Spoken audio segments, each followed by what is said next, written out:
तो दोस्तों यहाँ पर हम सीखने वाले हैं कि जो एक फॉर्मूला होता है, जो रासायनिक सूत्र होते हैं, उसमें भाग लेने वाले जो तत्व होते हैं उनकी संख्या कैसे कैसे निकालते हैं एक सूत्र में। जैसे कि देखो, जैसे हमने एक सूत्र लिखा यहाँ पर CaSO4 लिख दिया यहाँ पर, ठीक है। पहले साधारण अर्थ लेते हैं, ये लिख दिया CaSO4। अब हमें यहाँ देखना है कि यहाँ पर जो तत्व है उनमें कौन कौन सी संख्या है। और देखो जैसे Ca, तो यहाँ पर दिख रहा है Ca, है ना। तो यहाँ पर देखो Ca के आगे यहाँ पर कुछ नहीं है, तो हम बताओ कितनी मानेंगे, एक मानेंगे।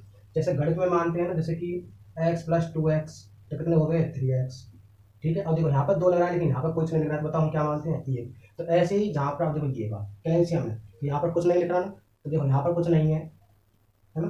तो यहाँ पर कुछ नहीं लिख रहा, जैसे यहाँ लिख रहा है O4, तो यहाँ पर कुछ नहीं लिख रहा ना, तो हम क्या मानेंगे, यहाँ पर एक मान के चलते हैं। जैसा कि हमने आपको सूत्र बताया था कि यहाँ पर लिखते हैं, ठीक है। इसलिए तो यहाँ पर तो कैल्शियम संख्या कितनी हो गई, एक। अगला है सल्फर, तो हर तत्व की लिखानी है हमें, जितने जो एलिमेंट्स लिखाए थे हमने वो हर तत्व की लिखानी है। देखो एस की बताओ, यहाँ पर भी कुछ नहीं है, क्या मानेंगे, एक। और देखो ओ, और देखो ओ के नीचे कितना 4 जुड़ रहा है, ठीक है, तो इसकी कितनी हो गई 4। तो ये ऐसे हम एलिमेंट्स की संख्या निकाल सकते हैं, ठीक है। और देखो इसमें जैसे कि हमने लिखा Na2SO4, या लिखो Na2CO3, ये लिख दिया हमने, ठीक है। अब देखो यहाँ पर हमें देखनी है सोडियम की संख्या कितनी है, तो बताओ सोडियम के नीचे कितना है, 2, तो हम लिखेंगे 2। अब देखो अब कौन है, कार्बन, तो कार्बन बताओ, कार्बन के यहाँ पर कुछ नहीं है ना, तो क्या मानेंगे, एक। ओ की संख्या देखो, ओ के नीचे कितना जुड़ रहा है, 3, तो यहाँ लिखेंगे 3, 2 हो गया, ठीक है। तो ऐसा हम निकालेंगे। और देखो अगला देखो एग्जाम्पल, जैसे हमने ले लिया HCl, और देखो इसमें देखो एक ही वाला कितना अंतर है। इसमें देखते हैं हाइड्रोजन की संख्या कितनी है, बताओ कितनी है। यहाँ पर तो कुछ नहीं लिख रहा, तो क्या मानेंगे, एक। क्लोरीन, यहाँ पर भी कुछ नहीं लिख रहा, तो क्या मानेंगे, एक, ठीक है। अब देखो यहाँ देखो हाइड्रोजन, अब देखो ये जो 2 है ना, अब ये जो सूत्र है, ये पूरा फॉर्मूला है, इसके आगे लग रहा है 2, तो इसका मतलब है 2 का जो गुणा है वो H से भी होगा और Cl से भी होगा। और देखो कैसे, जैसे यहाँ पर कुछ नहीं है, यहाँ पर कुछ नहीं है, तो हम देखो इस सूत्र को हम ऐसे भी लिख सकते हैं, H1 और Cl1, ऐसे लिख सकते हैं इसको, ठीक है। अब देखो जैसे हमने निकालनी है हाइड्रोजन का परमाणु, तो देखो हम क्या करेंगे, जो ये 2 है, इस 2 का गुणा इससे कर देंगे, तो 2 एकम 2, कितने हो गए 2, तो हाइड्रोजन की संख्या कितनी हो गई 2। अब देखो ऐसी Cl की निकालनी है, तो 2 का गुणा किससे करेंगे, 1 से, कितने आ जाएंगे 2, तो देखो हो गया, ठीक है ना। तो अंतर है ना, तो 2 का गुणा पूरे सूत्र से निकल, जब आगे लग रहा है, यदि कोई संख्या सूत्र के आगे लग रही है तो वो गुणा में चलती है, वो सभी पर लागू होती है, ठीक है। आगे देखो जैसे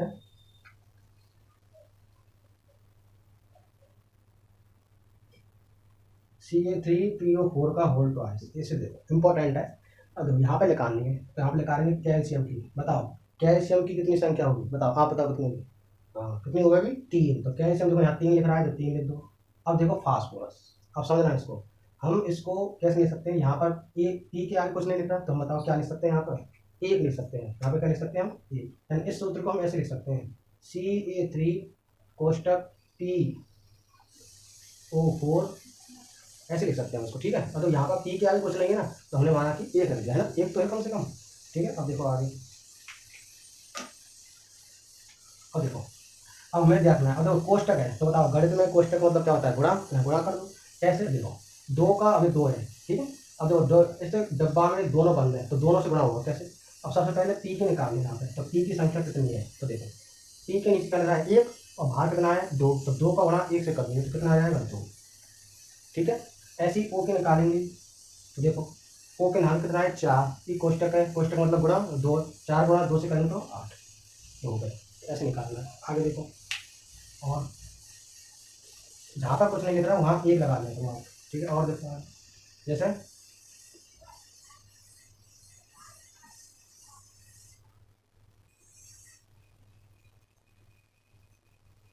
ये देखो NH4 का उल्टा है CO3, इसे कहते हैं NH4 कहते हैं अमोनियम, और CO3 से बोलते हैं कार्बोनेट, तो क्या बना अमोनियम कार्बोनेट। अब देखो कैसे निकालेंगे, अब मैंने क्या कहा था, यहाँ पर कुछ नहीं है ना, N के आगे कुछ नहीं जुड़ रहा, तो हम देखो इस सूत्र को हम कैसे लिख सकते हैं, ऐसे लिख सकते हैं। अब यहाँ N के आगे कुछ नहीं है ना, तो क्या लगा सकते हैं N1, ठीक है। ये H4 हो गया, यहाँ कोष्टक लगा दिया, यहाँ पर 2, आगे CO3, ये देखो, ठीक है। अब आगे देखो, अब हमें संख्या निकालनी है, तो देखो कैसे निकालेंगे, N, अब देखो n बराबर कितने हैं, पूरे सूत्र में n के कितने परमाणु है, तो देखो यहाँ पर देखो अब n के आगे 1 लग रहा है, ये कोष्टक है, कोष्टक मतलब गुणा, और ये भार 2, तो 2 का गुणा करेंगे 1 से, तो बताओ कितना हो जाएगा 2, ठीक है। अब आगे देखेंगे हाइड्रोजन। तो बताओ हाइड्रोजन सेम ऐसे ही है, हाइड्रोजन क्या कितने हैं 4, ई कोष्टक गुणा 2, तो 4 गुणा 2 से करेंगे तो 8 हो गया। आगे देखो अभी खत्म। सी का बताओ, सी के आगे बताओ हम क्या लग सकते हैं, 1 लग सकते हैं, तो इसका मतलब 1।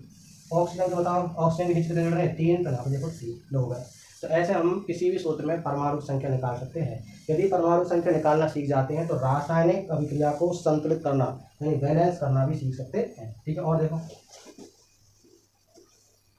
अब देखो एक तरीका होता है, अच्छा इसमें दिख रहा है आपको CH3COO,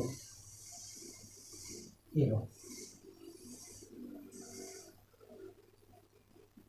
चलो यहाँ पर ये लगा। चलो अब देखो कितना कैसे निकालेंगे, बहुत सिंपल है। तो मैंने क्या कहा, अब इसको सूत्र बताओ कैसे लिख सकते हैं, ऐसे लिख सकते हैं 3, सी के आगे कुछ नहीं लिख रहा है तो क्या लगा देंगे C1, इसको ऐसे लिखते हैं 3 तो लिख रहा है, इसमें देखो C1O1 Na1, ठीक है ऐसे लिख सकते हैं। अब हम देखो कैसे निकालेंगे, यहाँ पे लिखना है। अब देखो यहाँ पे कार्बन के निकालने पहले, देखो कार्बन, ठीक है पहले इसमें देखेंगे। अब देखो 3 आगे आ रहा ना, तो ये तो 7 से गुणा होगा, ठीक है 3 आने का मतलब है इससे भी गुणा, इससे भी गुणा, इससे भी, इससे भी, इससे गुणा, 7 से गुणा होगा। तो 3 को गुणा पहले 1 से करो तो कितना आएगा 3, ठीक है। अब एच से, अब देखो 3 का गुणा 3 से करेंगे तो कितना आती है 9, तो हाइड्रोजन परमाणु 9। आगे फिर कार्बन आ गया तो 3 का गुणा 1 से करना है, तो देखो कितना आएगा 3। और देखो वही 3 का गुणा किससे करना है, ऑक्सीजन के एक परमाणु से, तो ऑक्सीजन कितने हैं 3। ऐसे ही 3 का गुणा फिर इससे करेंगे तो कितना हो जाएगा 3। ऐसे ही अब देखो यहाँ 3 का गुणा सोडियम के एक परमाणु से करेंगे तो बताओ सोडियम कितने हो जाएंगे 3। तो बताओ टोटल कितने हैं, कार्बन देखो कार्बन कितने हो गए 3, तो ये हो गए 3, ये हो गए, तो कार्बन कितने हो गए टोटल 6, ठीक है। हाइड्रोजन देखो कितने हो गए, हाइड्रोजन तो कितने हैं 9। अब देखो ऑक्सीजन कितने हो गए 3 और 3 6, और सोडियम कितने हो गए 3, ये ठीक है। तो ऐसे हम कोई भी परमाणु, कोई भी सूत्र में परमाणु संख्या या तत्वों की संख्या निकाल सकते हैं, ठीक है। राइट ऑन करो सभी को साथ में। देखो अब इसमें देखो इम्पोर्टेंट है, देखो कैसे इसको बताओ कैसे लिख सकते हैं सूत्र को। तो हम लोग कैसे लिख सकते हैं, इसको ऐसे लिख सकते हैं 2 AL, और देखो AL के आगे कुछ नहीं लगा नीचे, तो हम क्या लगा सकते हैं यहाँ पर 1 लगा, देख लो कोष्टक, एन के आगे कुछ नहीं है यहाँ पर तो 1, ओ के आगे बताओ कितने मिल रहा है 3, और कोष्टक बंद करके ये लो। अब दो कैसे निकालेंगे, बहुत सरल तरीका है। एल्युमिनियम के निकालने पहले एल्युमिनियम संख्या कितनी है, तो देखो 2 का गुणा 1 से कर दो, 2 एकम 2 हो गया। आगे देखो, अब देखो नाइट्रोजन निकालेंगे तो पहले देखो, पहले तो हम इनका देखेंगे क्योंकि इनमें कोष्टक लग रहा है। तो देखो 3 को गुणा 1 को गुणा 3 से कर लो, क्योंकि कोष्टक का मतलब क्या है गुणा, तो 1 का गुणा 3 से करेंगे, 3 एकम 3। अब देखो मैंने क्या कहा, ये भी सभी से गुणा होगा, ये वाला आगे वाला सबसे गुणा होता है, ठीक है। और जो कोष्ट ये वाले जो कोष्टक दे रखे हैं उन पे गुणा होगा, कोष्टक में दोनों आ रहे हैं तो इनसे गुणा होगा इसका, जबकि आगे आने वाले का सबसे गुणा होता है। तो देखो 3 तो इससे हो गया 3, और 2 ये लेने, तो 3 का गुणा डायरेक्ट होगा 6 से, तो 3 दूनी 6, तो यहाँ पर नाइट्रोजन संख्या हो गई 6, ठीक है। यानी कि इसको ऐसे लिख सकते हैं, देखो इसको ऐसे लिख सकते हैं हम, ये ऐसे लिख सकते हैं उसको, जैसे नाइट्रोजन निकालेंगे तो ऐसे लिख सकते हैं। अब देखो इनका गुणा कर दो 3, 3 गुणा ऐसे करेंगे 6। ऐसे देखो ऑक्सीजन, देखो अब 3 ये 3 कोष्टक गुणा 3, 3 का गुणा 3 से 3 आती है 9, 9 का गुणा 2 से कर दो, 9 दूनी 18 हो गया। तो ऐसे इनके निकाल लेंगे, ठीक है। तो ऐसे हम क्या है परमाणु संख्या निकालते हैं, ठीक। और देखो कठिन से कठिन जा रहे,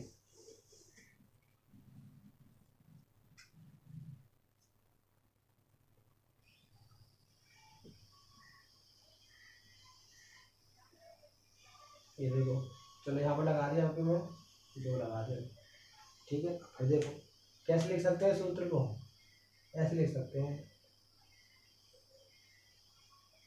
N1 H4 कोष्टक 3 PO4, ऐसे लिख सकते हैं।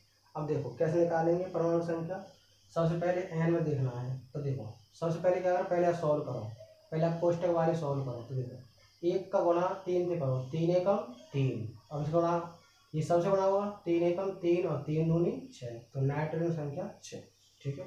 अब देखो हाइड्रोजन, हाइड्रोजन संख्या बताओ कितनी है 4, ये कोष्टक लग रहा तो गुणा लग गया, और ये 3, 4 का गुणा 3 से 4 3 12 है, इससे करो 2 से 4 3 12 और 2 12 दूना 24, तो कितने हो गए 24 किलो।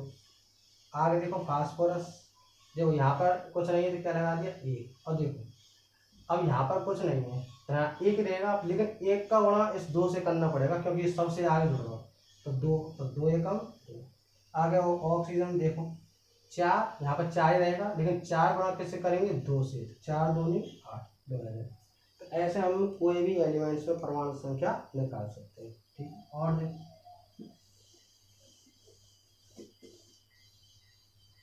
जैसे एक ये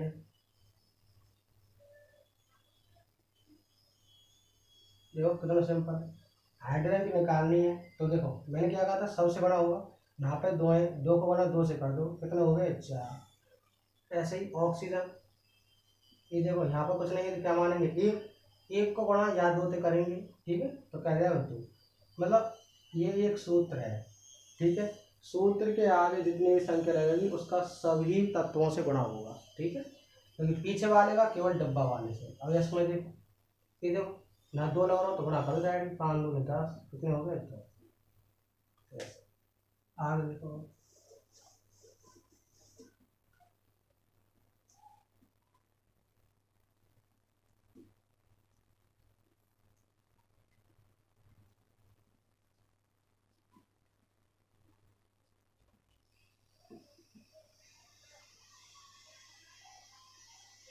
ये है एल्युमिनियम SCO3 का होल प्राइड, इसे कहते हैं एल्युमिनियम SCO3 से बाई कार्बोनेट, तो एल्युमिनियम बाई कार्बोनेट। यहाँ पर देखेंगे हम, अब देखो इसको कैसे लिख सकते हैं बताओ, इस सूत्र को कैसे लिख सकते हैं देखो, तो इसको लिख सकते हैं AL, यहाँ पर कुछ नहीं है ना तो क्या लगा देंगे 1, कोष्टक HC, और देखो यहाँ पर भी कुछ नहीं है तो क्या लगा देंगे 1, C के आगे कुछ नहीं है 1, O के आगे तो 3 जुड़ा हुआ है और कोष्टक में 3, ऐसे लिख सकते हैं। अब देखो अब संभालेंगे कैसे, देखो अब एल्युमिनियम को निकालना है तो एल्युमिनियम, और तो यहाँ पर 1 लगा देना मैंने, तो 1 का गुणा 3 से करेंगे तो 3 1 3, 3 लग गए। अब देखो ये वाला कोष्टक, तो कोष्टक का मतलब है गुणा, तो इसका गुणा तीनों से होगा बस, ना कि इससे, ठीक है। और देखो पहले हाइड्रोजन देखते हैं, तो हाइड्रोजन संख्या किससे होगी, 1 का गुणा 3 से करेंगे, तो 1 का गुणा 3 से करेंगे तो 3, और 3 का गुणा फिर इससे करेंगे क्योंकि सबसे लगा है, तो 3 तना दिया 9। अब करेंगे कार्बन, और देखो कार्बन पे 1 है तो 1 का गुणा 3 से तो 3, और 3 का गुणा इस 3 से तो 9। अब करेंगे O से, और देखो O का देखो 3 तो है ही, गुणा 3, 3 गुणा 3 से तना दिया 9, और 9 का गुणा फिर इससे करना पड़ेगा, 9 3 27 हो गया। तो ऐसे हम कोई भी चीज़ में जो सूत्र है, ठीक है, उसमें तत्वों की संख्या को निकाल सकते हैं। बहुत सिंपल तरीका है, इससे सरल तरीका कहीं नहीं है, ठीक है। और देखो, और देखो ये है, इससे हमने लगा दिया यहाँ पर 2 लगा दिए, ठीक है। देखो इसमें देखो पहले नाम जान लो, Al से बोलते हैं एल्युमिनियम, SO4 से सल्फेट, एल्युमिनियम सल्फेट। और देखो आगे तो हम कैसे निकाल सकते हैं, तो हम ऐसे लिख सकते हैं, देखो 2 तो है ही है, ठीक है, एल्युमिनियम, और देखो आगे हम अब 1 ना लगाएंगे क्योंकि पहले से 2 लगा हुआ आएगा, इसलिए देखो सल्फर, और देखो हाँ सल्फर के आगे यहाँ कुछ नहीं लगाना तो क्या लगाएंगे 1, O के आगे ऑलरेडी लगा रहा 4, कोष्टक 3 दोनों।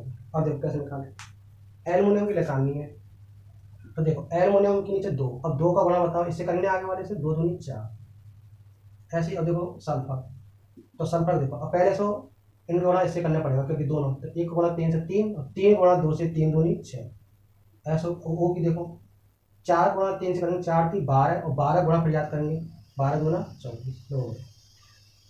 तो इस प्रकार दोस्तों आप किसी भी रासायनिक सूत्र में या किसी भी केमिकल फॉर्मूला में नंबर ऑफ एलिमेंट्स निकाल सकते हैं, तत्वों की संख्या निकाल सकते हैं, ठीक है। अब आपको निकालना है तो घर के लिए होमवर्क लिख लो आप, ठीक है, एक तो है दूसरा लिखो,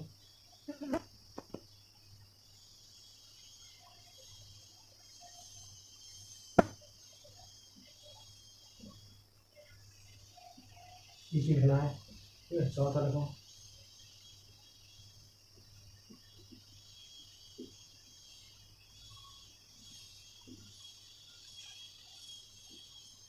ये एक लास्ट लिख लो,